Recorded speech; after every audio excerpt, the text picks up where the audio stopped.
Subscribe कीजिए हमारे इस यूट्यूब चैनल स्टडी स्टार्स 27 को और लेटेस्ट वीडियो के लिए इस बेल आइकन को क्लिक करें। हेलो एवरीवन, मैं दीपेश के सरवानी आपको अपने इस वीडियो में रेलवे के एग्जाम में पूछे गए प्राचीन इतिहास के प्रश्न को बताने वाला हूं और बेसिकली उन प्रश्नों को बताने वाला हूं जो आपके वैदिक सभ्यता से संबंधित थे। तो इस वीडियो में जो भी प्रश्न आपको बताए जाएंगे वो सभी आपके रेलवे के एग्जाम में पूछे गए प्रश्न है।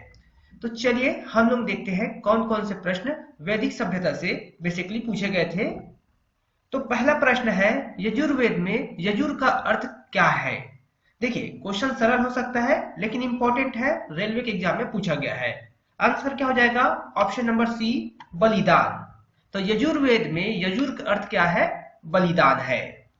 चलिए अगला प्रश्न देख लेते हैं। अब देखिए दूसरा प्रश्न जो है, सबसे पुराना वेद कौन सा है, ये पूछा गया था। तो सबसे पुराना वेद कौन सा है? तो option number D, Rigveda. Rigveda जो है सबसे पुराना है। ये जो है आरआरबी ग्रुप डी के एग्जाम में 12 दिसंबर को पूछा गया था 2018 के शिफ्ट फर्स्ट में। आगे बढ़ते हैं, अगला प्रश्न देखते हैं। क्वेश्चन नंबर थर्ड है आपका, ऋग्वेद में ऐसे कितने मंत्र है जिनमें अप्रामाणिक वल्लखिल्य भजन शामिल है? तो देखिए यहाँ पर आंसर क्या हो जाएगा? ऑप्शन नंबर बी, 1028 मंत्र है। ऐसे ऋग्वेद में 1028 मंत्र है। अलग तरीके से पूछा गया था क्वेश्चन को।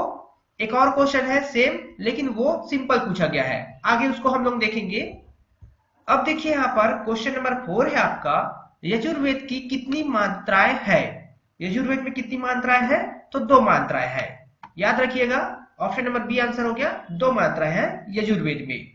अगला प्रश्न देखते हैं। अब क्वेश्चन नंबर 5, वैदिक अंगों के अनुसार संग्रहित्री का कार्य निम्नलिखित में से क्या था? तो यहाँ पर आंसर क्या हो जाएगा? ऑप्शन नंबर सी, कोषाध्यक्ष या खजांची का। याद रखिएगा, कोषाध्यक्ष या खजांची का कार्य था संग्रहित्री का कार्य। चलिए अगला प्रश्न देख लेते हैं। फिर है क्वेश्चन नंबर 6, हिंदू धर्म में निम्नलिखित में से किस देवता को सृजनकर्ता माना जाता है? तो आप सभी को पता ही होगा इसका आंसर होगा ऑप्शन नंबर सी, ब्रह्मा को। तो ब्रह्मा जी को माना जाता है हिंदू धर्म में सृजनकर्ता। चलिए अगला प्रश्न देखते हैं। अब है क्वेश्चन नंबर 7, बृहदारण्यक, मुंडक और तैत्तिरीय निम्नलिखित में से किस श्रेणी के धार्मिक ग्रंथ के उदाहरण है? तो यहाँ पर आंसर क्या होगा? ऑप्शन नंबर सी, उपनिषद। ये सभी जो है उपनिषद श्रेणी के धार्मिक ग्रंथ हैं। चलिए आगे देखते हैं अगला प्रश्न। क्वेश्चन नंबर 8 है आपका, हिंदू धर्म की प्रमुख दार्शनिक विचारधारा निम्नलिखित में से कौन सी है? तो हिंदू धर्म में वैश्विक दर्शन है हिंदू धर्म में दार्शनिक विचारधारा। इंपॉर्टेंट है क्योंकि एग्जाम में पूछा गया है 2022 में ग्रुप डी के एग्जाम में। आगे बढ़ते हैं, अगला प्रश्न देखते हैं। क्वेश्चन नंबर 9 है आपका, निम्नलिखित में से किस कर्मकांड ग्रंथ के रूप में जाना जाता है? तो किसे कर्मकांड ग्रंथ के रूप में जाना जाता है? तो यहाँ पर आंसर हो जाएगा ऑप्शन नंबर सी, यजुर्वेद को। यजुर्वेद को जाना जाता है कर्मकांड ग्रंथ के रूप में। अगला प्रश्न देख लेते हैं। अब देखिए क्वेश्चन नंबर 10 है आपका, हिंदू धर्म में निम्नलिखित में से किस देव को पौधों के स्वामी, रोगों के उपचायक और धन के दाता माना जाता है? तो यहाँ पर आंसर होगा ऑप्शन नंबर डी, देव सोम को। क्या है? तो ऑप्शन नंबर डी, सोम। आगे देखते हैं अगला प्रश्न।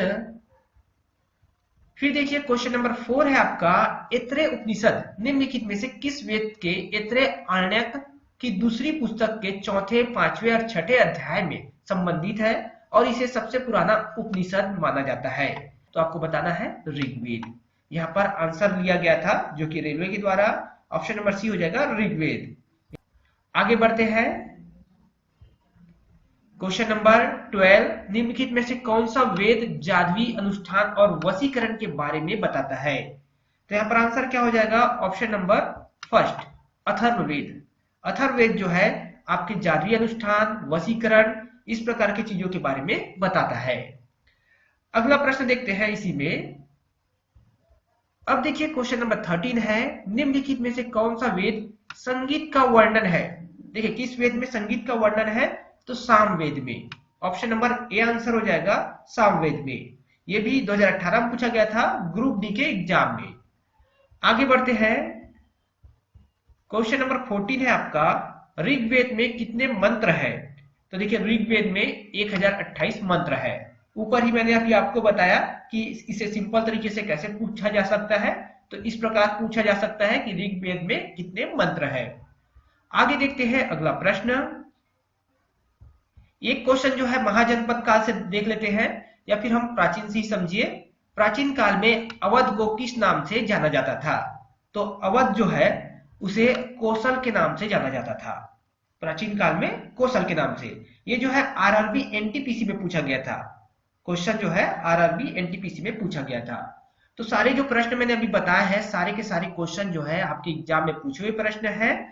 और इसी प्रकार का वीडियो हम लेकर और आएंगे, अगर आपको ये वीडियो पसंद आएगा तो ये वीडियो अगर आपको पसंद आया तो इस वीडियो को आप लाइक करें, और अगर कोई नया स्टूडेंट हमारे चैनल में पहली बार आया हो तो चैनल को सब्सक्राइब करिए।